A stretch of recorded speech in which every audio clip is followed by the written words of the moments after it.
Good morning, everybody, and thanks for joining us on KXAN Live. I'm Will Dupree coming to you from the KXAN Live studio on this incredibly sunny and hot Monday morning here in Austin. We're looking in downtown right now, and classes are starting today for Austin ISD students, and students at UT are also preparing to come back to campus there in the distance. You can see the Capitol under this very hot sun out there. But I wanted to point your attention to a new story that is trending right now on our website. And if you take a look right here, this is the headline: UT professors embracing preparing for AI use in classrooms. AI, of course, stands for artificial intelligence. It is raising lots of questions about how it should be used in different scenarios, including at UT and some of the classrooms there. And we're looking a little bit more in depth today about how it will exactly be deployed on campus by some of the professors there. And one of the reporters who was looking into this and published this story right here is Kevin Bosker. He is a UT student and one of our interns here at KXAN News this semester. Kevin, thank you so much for joining us. We appreciate it as always. For having me. It's a pleasure. Yeah, we saw that headline there, how AI is being used in classrooms at UT. Tell us just a little bit, though, about what got you looking into this topic. I mean, like, come on, this year AI has been a buzzword, right? Like, you just keep hearing it in every single storyline. But for me, like going into the academic school year, like ChatGPT came out like November 2022, but when students started really utilizing it, it was like somewhere in the middle of spring semester. And obviously thoughts about like how they're using it to cheat or how they're using it for an unfair academic advantage. Those questions were raised. And then the reason I like wanted to pursue this story was because a lot of professors were not exactly sure how to adapt to it, from at least what I saw as a personal student at UT. So with an entire summer that has happened and like with UT school year starting next Monday, I was really curious to understand what exactly has been done at UT to prepare for this AI revolution, if you want to call it, and see if there was any significant changes. Because by now, I mean, there probably has been some idea of like, hey, this is exactly how we're going to tackle such issues and whatnot. What is so interesting is that there has been so much coverage and talk about the detractions of artificial intelligence and the threat it poses to so many regards. And yes, those do exist, but there's also some benefits to it. You talked to a professor with the UT School of Architecture about how this is being utilized in those spaces. What did you find out there? Goodness, I needed to do just a story on Corey Beach. He was a professor of the architecture department director, and they're doing some very special stuff. They're using artificial intelligence through the use of like DALL-E, Midjourney, Stable Diffusion to create like sketches and images. There's a specific quote he had actually said that like that photo you're seeing right there, like this made it in about 30 seconds. If you were to like hand draw it out, it would take months or something like that. So the ability to create images, it speeds up the entire process. And it really is interesting in terms of how the future outlook will look for the architecture department, because with the increased speed now, you can go out and have much more creativity and much more ability to create designs like this. I mean, it looks like, I don't know if you ever watched Blade Runner back in the day. This is what it kind of seems like, the future of that coming, right? But I'm really interested to see how architecture is going to be impacted, because with these images, I mean, it looks insane. And what that professor said, according to your story, is that this is essentially an idea generator now that students can use.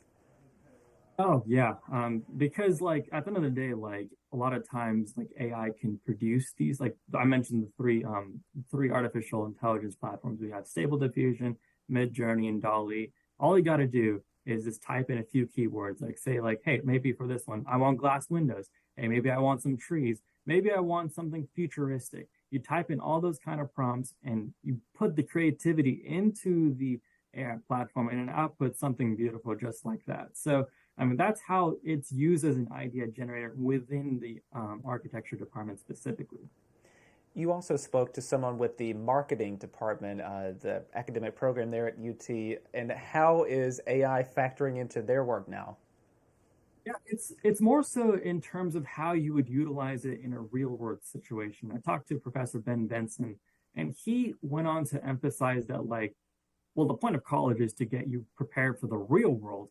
And like, if AI is going to be used in real world situations, we might as well prepare the students to utilize AI within real world situations, right? So what he did in a specific assignment was that in a previous semester, it would just be the students brainstorming questions to ask a customer for a marketing assignment. Now you would utilize AI to prompt questions that could get specific responses, and utilizing what, say, ChatGPT, for example, could give you, you would then utilize that to make a better question output. It speeds up your process, but overall, you're having these AI platforms such as ChatGPT help you out in the process of doing such assignments. Of course, we're highlighting how faculty members at UT are embracing and utilizing artificial intelligence, but you posed a question to some of the academic leaders there on campus about whether this is leading to any policy changes regarding academics. What did you find out? You know, it was really interesting. I talked to the Vice Provost for Academic Affairs, Art Markman, and he had mentioned how there is no changes in academic policies. And this is purely because, I mean, I'll quote for him strictly, like university policy had said that a student at the university, you are to turn in work that is your own work. And when ChatGPT or when these AI platforms are doing your own work, well, it's not you. It would be considered cheating. So that was really interesting when I saw like there was no change in policies. But when he does say stuff like that, he's also saying like that doesn't mean you're not allowed to use ChatGPT. You're not allowed to use these AI platforms. But you're not, the biggest takeaway is that you're just not allowed to let it do the work for you. You can let it help you facilitate to curate work, but not let it just, well, you type in a prompt in, do my assignment for me, turn it in. No, that's not acceptable. After you had these discussions with these different people there at UT, what is your sense about the future of this technology being used on campus? You know, honestly, I feel like everybody's pretty uncertain. Like everybody's Right. excited. Everyone I talked to were just like, yeah, we're so excited about utilizing this technology. Yeah, there's so many ways it could impact us. But there's so many uncertainties in terms of how it could, well, affect us negatively. And even from a professor's standpoint, they're kind of like, from what I at least gauge, they're kind of just like figuring out as they go. And my prediction as the fall semester goes is that like there may be some extra policies, there may be some extra workshops, because it's still very, very much new. And for professors to be able to adapt to some sort of technology like this, because this was a huge leap from what we had maybe like just a year ago, it will take a little bit of time.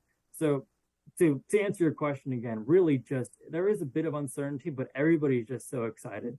And even as a student for myself, I'm pretty much uncertain in terms of how the world will go, but I'm also very excited towards how we can utilize these platforms moving forward. Yeah, and it'll be fascinating to see how it affects the news industry too, because that's a big topic of discussion as well in a different regard. But we've been talking to Kevin Bosker. He is a student there at UT Austin, just down the street from the station a little bit.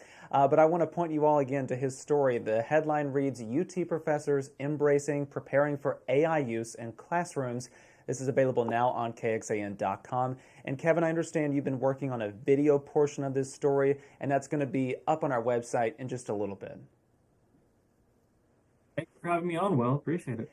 And before we let you go, though, I do want to ask, what are your plans for the future? What is it that you're hoping to do? I have had some other chats with interns that we've had throughout the past few semesters, and we want to end this way and maybe get some ears buzzing out there if anyone's watching for to potentially hire you one day. So, what are your future plans look like? What would you like to do? Well, definitely much more of these kind of interactions. I love talking. Definitely want to be on air, but of course, the whole reporting aspect of it all, just going out and like just curating these stories like AI and curating these stories like the big hot topic buttons. I mean, that's the biggest thing for me, just to do something where I can use my voice as a platform. I'm really, really, really excited for what the future holds, and I'm actually sticking around here at KXAN, right, for the politics internship. So hopefully you see me again right here, right? That is our hope, certainly. And I just wanted to say, I think this is a good start, a topic that a lot of people are interested in. So if you'd like to read Kevin's story, it is on KXAN.com and the KXAN News app. So Kevin, thanks again for joining us.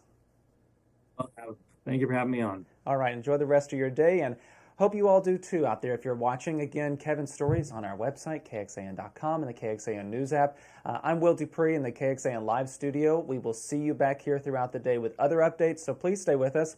Hope you all stay safe and healthy. Take care.